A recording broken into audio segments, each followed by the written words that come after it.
want to talk to you today about how to build a service blueprint. Service blueprints are incredibly powerful tools. They serve many purposes. You can use it to design a new service, to do an audit of an existing service, to figure out how to improve on a current service. You can use it for innovation, for strategy, for training purposes, and also the way that we often use it where I work is to actually investigate something complex, get multiple perspectives and multiple points of view, and come up with an ideal or a potentially much more powerful way of achieving a particular outcome. So it's both strategic, tactical, and it's certainly interactive. There's a series of steps that are necessary here, and one of the primary pieces, of course, is to actually identify the service and the context that you're actually going to work in. Now, this is a template, a service blueprint template. There are multiple lines to this. So one line is physical evidence, customer actions, technology actions, on-stage actions, backstage actions, and support processes.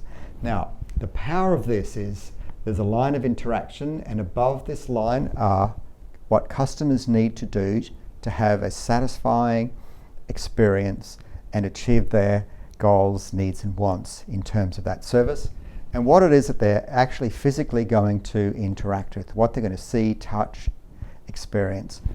Below the line of interaction, often there is some form of technological component, and then what we're calling on-stage activities. So above this line of visibility. So from this line here all the way up are the things and people that customers are actually going to interact, see, touch, and the much more tangible elements. But below this we have what we call backstage action. So these are those people who are immediately behind the service process, or the technology that's behind the service process here. And then right down the bottom is the other support processes. And these are often in larger corporations. These are spread across multiple parts of the business, or they might be specifically dedicated to your organization if you're in the public service, or in some other kind of organization. So people and technology out of sight, integral to the business. Now that's one thing, and what's so powerful about this is that every layer and every part of this service is truly, of this process is truly customer focused. So it's not that these are less important, they're all supporting and building up to deliver to the customer. The other really powerful thing, and one of the things that we love about this, are these 4 boxes. Moments of truth. These are those powerful moments that help customers understand, or voters or clients or whoever it is that are using the service, actually get what they want, what they needed, and they can actually have that aha moment of job done.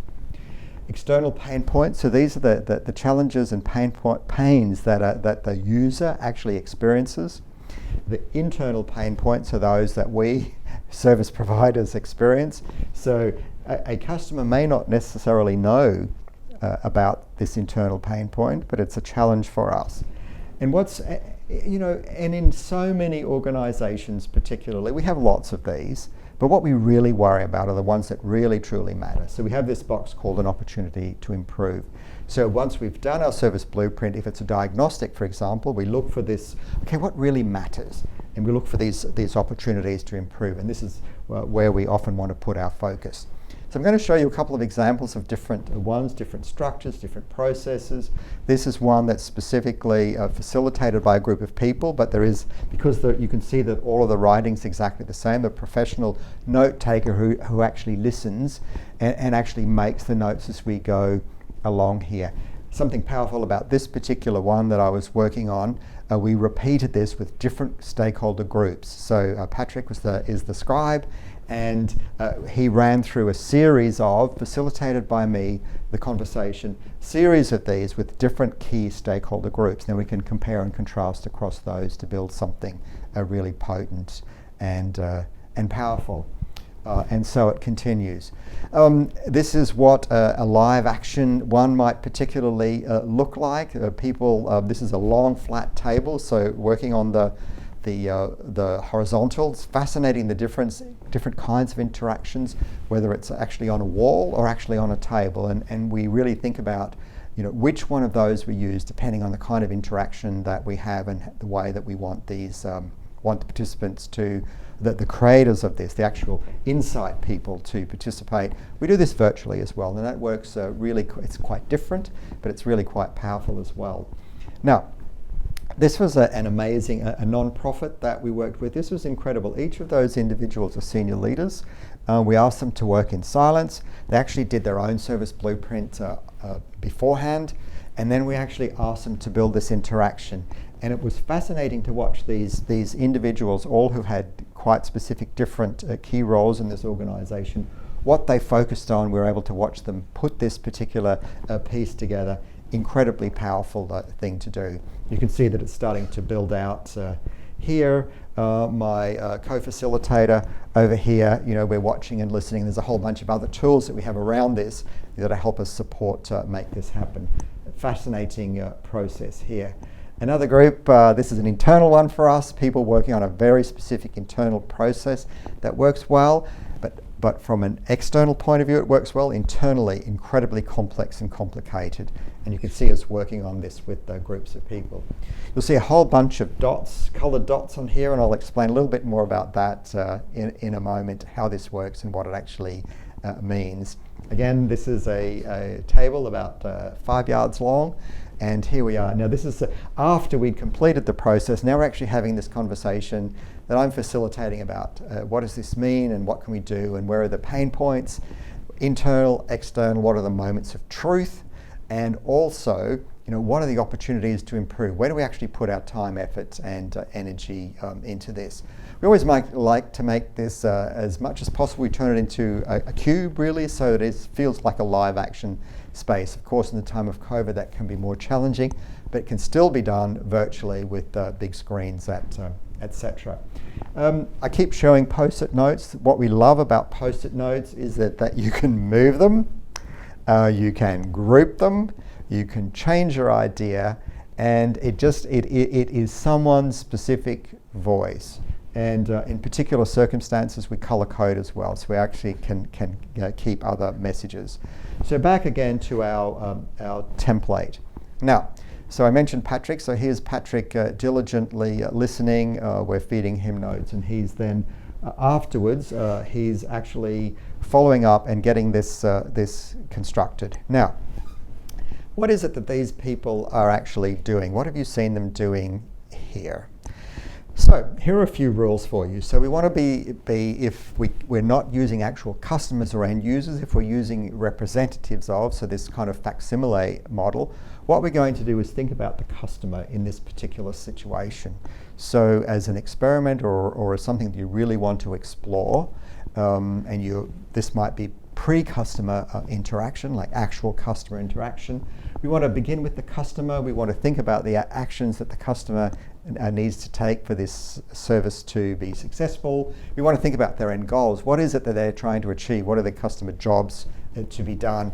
We like to also do empathy mapping in this process, so we truly understand their psychological needs as well. On a service blueprint, time runs from left to right. So if we're thinking here, this is start, potentially this is finish, and what we're going to do is write each of the customer actions that need to happen along this process. When there are multiple people, you're pretty sure that you're not going to miss out on something. Different people have a different mindset, and that way they can see things differently, which is incredibly important. We love the post-it notes. I can't say that too many times, either virtual or real. A few working rules that we always set up at the beginning: work alone to begin with. There's something about having your own thoughts not interrupted by other people. You see it in a particular way. One thought per post-it note. And some really powerful thing initially is to work in silence, to actually have other people doing the same thing, but no talking. It's incredibly powerful, I do have to say. And then we start building a bigger picture. What are all those other actions that are taking place around us? We encourage people to follow the rules. Of course, we answer questions if people are challenged or want to know more about this. I did one of these quite recently with a police unit. That was fascinating, highly structured, highly organized, very specific about their jobs and their role. But the interaction across roles was really quite complex and extraordinary. And being able to do this from each perspective and then people to share and see what it is that each person or each team's functions were and how they actually fitted in with each other was really quite an incredible piece. Now, you can play with the colored dots in any way that you want to. I follow the coloring here. So green is moment of truth, red is external pain point, blue is an internal pain point. Typically, and this puce kind of color is an opportunity to improve. Also, customer jobs to be done. We always like behind the scenes to have an overall plot, not necessarily just the activities, but what is it that they're trying to achieve? Get something clean, move something, purchase something, build something from a corporate point of view. Implement a new service. So we always want the big picture of what we're going on and working here. You can have multiple versions of service blueprint. They don't always have to be, everything doesn't have to fit into one service blueprint. What we really like is the overarching version of it, so the big picture of what we're trying to achieve. And then you can go and dig down into individual processes and put them together as well. I love this, the idea of every voice. This is a wonderful tool that we can use to find out the views of multiple stakeholders, the beliefs, their actions, the things that need to be done. Very important. It takes a little time, it takes expertise on your part, but is certainly incredibly powerful. Love to use the concept of an empathy mapping. This say, do, think, feel, hear, see, and their pain and gain. I think it really helps flesh out what specific stakeholders are thinking.